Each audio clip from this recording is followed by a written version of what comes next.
রাধে রাধে। ওম নমো ভগবতে বাসুদেবায়।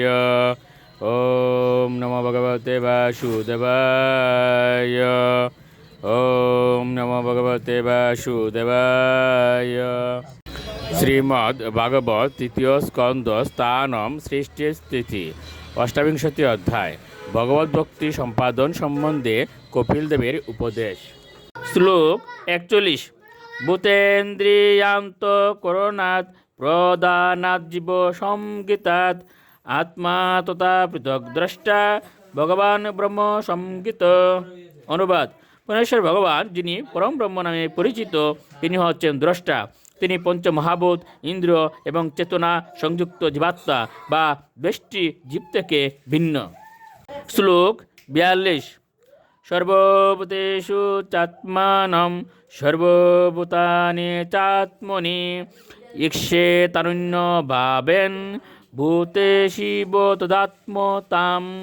অনুবাদ: যোগীর কর্তব্য সমস্ত প্রকাশে সেই একই আত্মাকে দর্শন করা, কারণ যা কিছু বিদ্যমান তা সবই পরমেশ্বর ভগবানের বিভিন্ন শক্তির প্রকাশ।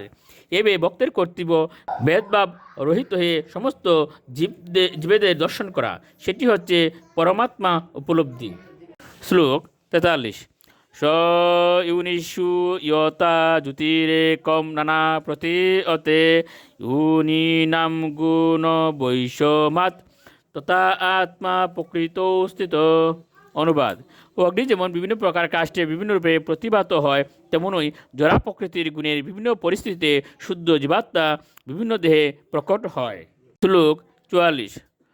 তস্মাদিমাম সাম্প্রকৃতিম দৈবীম সদাত্মিকাম দুর্বিভাবাম পরাভাব্য স্বরূপেনাবতিষ্ঠতে। অনুবাদ: এইভাবে মায়ার দূরতয়া মোহময়ী প্রভাব জয় করে যোগী তার স্বরূপে স্থিত হতে পারেন।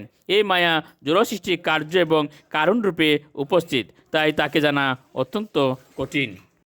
ইতি শ্রীমদ্ ভাগবতের তৃতীয় স্কন্দের ভগবদ্ভক্তি সম্পাদন সম্বন্ধে কপিল দেবের উপদেশ নামক অষ্টবিংশতি অধ্যায়ের ভক্তি বেদান্ত তাৎপর্য।